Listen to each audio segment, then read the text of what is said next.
A while ago, we showed here on the channel that Japan seems to live in the future. Clean streets, trains that arrive on the dot, vending machines that offer everything from crispy insects to canned bread, toilets that perform medical exams, and much more. If you haven't seen this video yet, be sure to check it out. The link is here in the description for you to watch later. And, spoiler alert, if I were you, I wouldn't miss it, because the content is really shocking. But what we showed you isn't the only impressive part. Have you heard of a robot wife that provides more intimate involvement? Or robots that work as receptionists in hotels and companies? That's right. While the world is still trying to understand artificial intelligence, Japan is already at another stage. There, robots are not the future. They are already the present. They are on the streets, in stores, in hospitals, and in the homes of those who live alone. And today, Bello Mundo will take you to see the revolution that is transforming the country into a true laboratory of tomorrow, the era of Japanese robots. Number 1. The story. Do you remember these scenes? Machines with red eyes, human-shaped robots hunting people, the city in ruins, humanity at war with its own creations. That's right. That was the image that stuck in many people's minds when it came to the future, and it was no wonder. In 1984, the cinema released one of the greatest science fiction classics, The Terminator, the film that shows a world where machines have gained consciousness and decided to eliminate their creators, in this case, us humans. It was so successful that it became a franchise. There were sequels, new versions, smarter and more lethal robots. This story became a milestone in the Western imagination, and perhaps it helps to understand why, even today, so many people here still view artificial intelligence with suspicion, or even fear. But on the other side of the world, the story was quite different. In Japan, robots were never seen as a threat. Quite the contrary. They have always been treated as allies, as everyday partners. And the most curious thing is that this relationship began long before modern computers or neural networks. During the Edo period between the 17th and 19th centuries, Japanese artisans created contraptions known as karakuri ningyo. These were automatic dolls that moved on their own, powered by strings, gears, and small weights hidden inside the structure. One of the most famous was the doll that served tea. All you had to do was place a cup on the tray, and it would bow, walk to the guest, and return when the drink was finished. For Japan at that time, it was a work of art. More than that, it was almost a miracle. This way of seeing machines as part of the natural world came from Shintoism, the country's traditional religion. In the Shinto mindset, everything can have a spirit, a stone, a tree, a river, or even a wooden doll. So, when those little mechanisms moved, many people believed they were alive. In the 50s, this view gained strength with the creation of Astro Boy, the robot boy designed by Osamu Tezuka. He had feelings, empathy, and a desire to protect humans. He was the robot as hero, the opposite of the Terminator. From then on, the country began to turn fiction into reality. In 1972, Waseda University introduced WABOT-1, the first functional humanoid robot in history. It could walk, recognize sounds, measure distances, and even play the keyboard. While the West saw robots as industrial arms for assembling cars, Japan saw them as partners capable of living side by side with people. This mindset paved the way for a new era, the era of machines.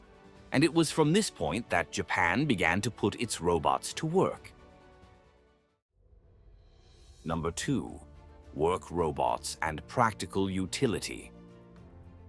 Japan is undergoing a silent transformation.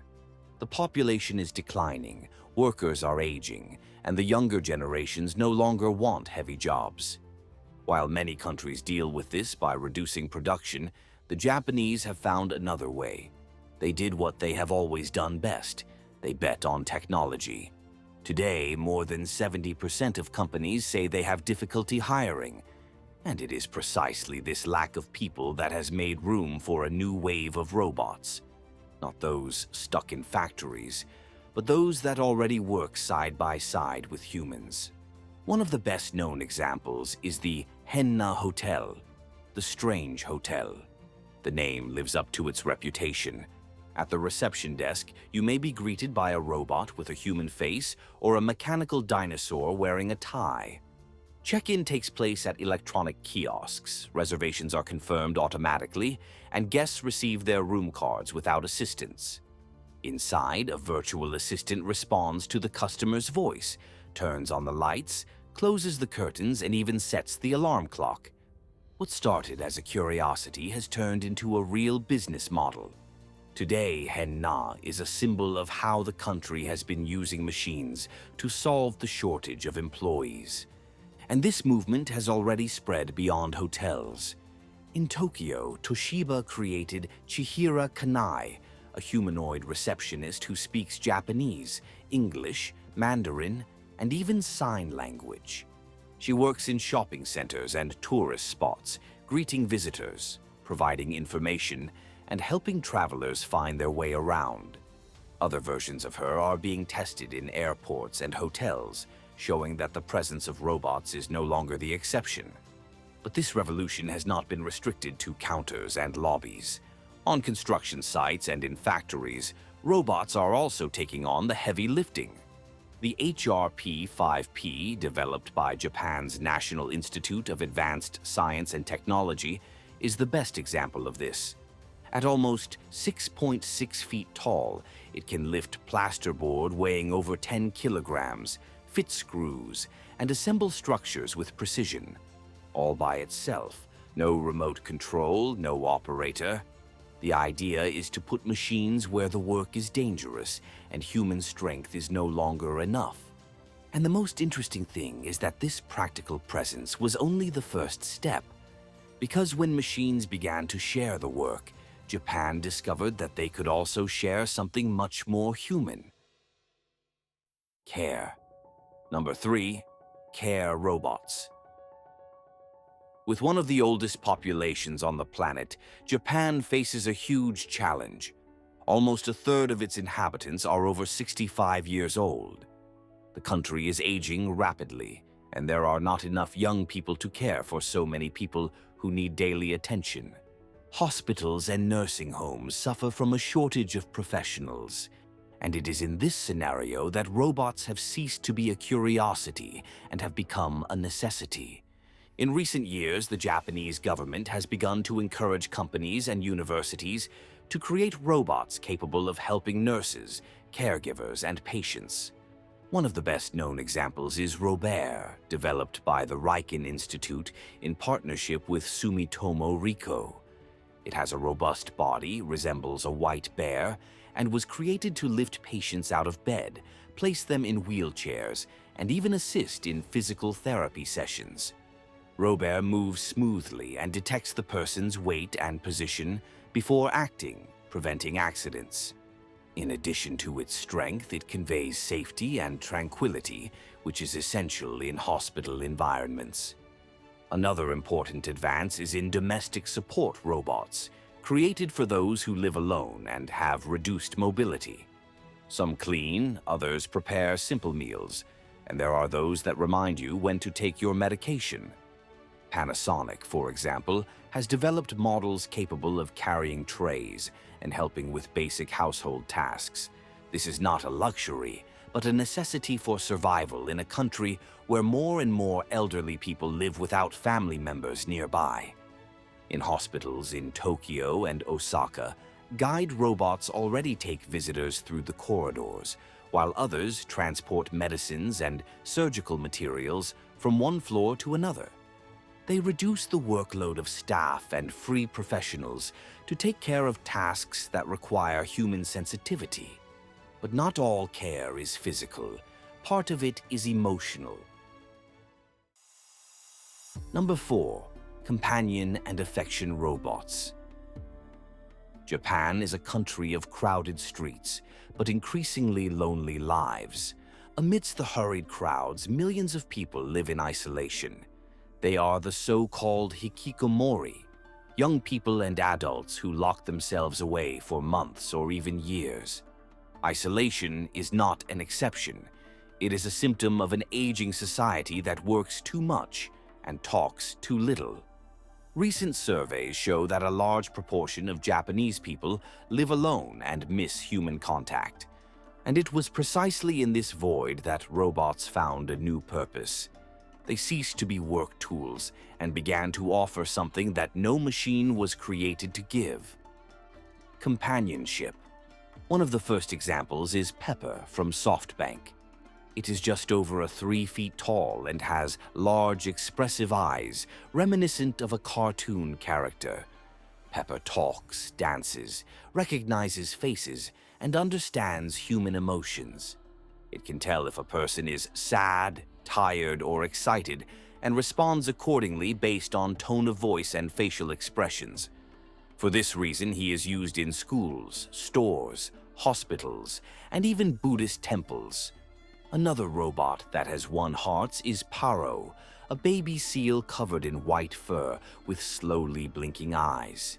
He reacts to touch, recognizes his owner's voice, and emits soft sounds when stroked. It was created to help elderly people with dementia and depression, but ended up being adopted by people who live alone as well. In nursing homes and hospitals, many patients treat Paro like a real animal. They talk to it, pet it, and are calmed by its presence. Doctors say that contact with the robot helps reduce anxiety and feelings of abandonment. More recently, Nikobo, developed by Panasonic, has emerged. It is small, round, and looks like a cross between a stuffed animal and a smart pillow. Nikobo does not walk, does not speak properly, and even makes small noises as if it were mumbling. But that is precisely what makes people fond of it. It responds with gestures, turns its head when it hears its owner's voice, and recognizes when someone ignores it. It is the kind of presence that demands nothing but fills the silence of an empty house. And this boundary between human and machine is becoming increasingly blurred. Because in Japan, robots are no longer just for carrying weight or performing tasks. They are learning to listen, understand, and even comfort. And that's where the story starts to get even more impressive. Number 5. Companion and intimacy robots. After robots that care for the elderly, clean houses, and help in hospitals, there is a new frontier being crossed, that of affection. In Japan, engineers and companies are creating robots capable of offering companionship in every sense. They talk, listen, remember routines, react to gestures, and even mimic emotions. In many homes, these machines occupy the place that once belonged to a human partner. The intention is to reduce loneliness in a country where more and more people live alone. But the result goes beyond what the creators expected. There are people who treat their robots as part of the family, talk to them before going to sleep, and even celebrate birthdays with them. And there are also those who seek something more. Nowadays, there are companies that develop robots to provide intimate pleasure to their buyers. Sex toys have been used for centuries, but technology is transforming this market.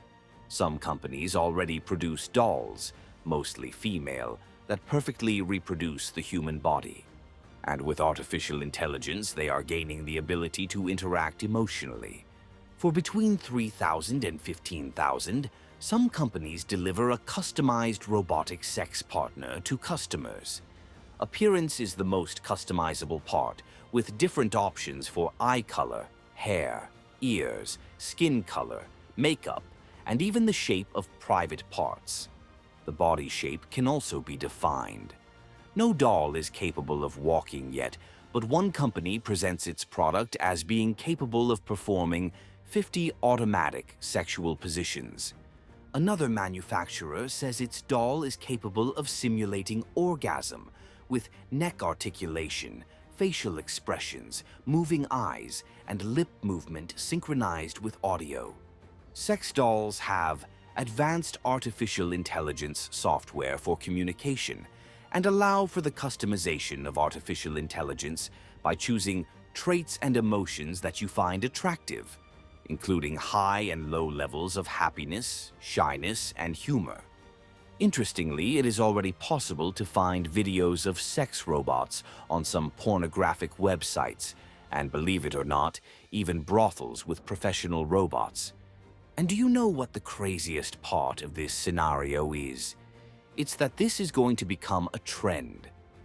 Researchers say that in the coming decades, emotional and physical coexistence with robots is likely to become commonplace. Experts also say that, like pornography, the use of sex robots can cause psychological damage and even lead to emotional dependence. Obviously, not everyone in Japan sees this coexistence with robots as something positive. Behind the innovation, there is a country that is changing the way people relate to each other, and this worries many people. Japanese sociologists and psychologists warn that the country is becoming an increasingly lonely society. Thousands of people live in isolation, without physical or emotional contact with anyone. The term used to define these cases is hikikomori, and the number is growing every year. Many of these individuals have found in robots a way to escape loneliness, but they have also ended up distancing themselves even further from real social interaction. Japanese universities are already studying the impacts of this type of interaction. Some researchers argue that robots can help with the mental health and well-being of the elderly and people with depression. Others fear that dependence on these machines will create a generation unable to deal with frustration, rejection, or genuine feelings. There is also an ethical debate. To what extent is it acceptable to develop robots that mimic love, care, or intimacy? When a machine learns to say, "I love you," is that a technological achievement or a sign that we have crossed a dangerous line? Japan remains the world's largest laboratory for this coexistence between man and machine. For some, it is the inevitable future. For others, it is a warning about what happens when technology begins to occupy spaces that were once only for the human heart. But now I want to hear from you. Which of these robots impressed you the most? Tell us here in the comments. And if you liked this content, leave your like, subscribe to the Bello Mundo channel, activate the bell, and share it with those who also live with their heads in the future. Here we will continue to travel to the most incredible, strange, and unbelievable places on the planet, and show you everything in a way you've never seen before. See you in the next episode.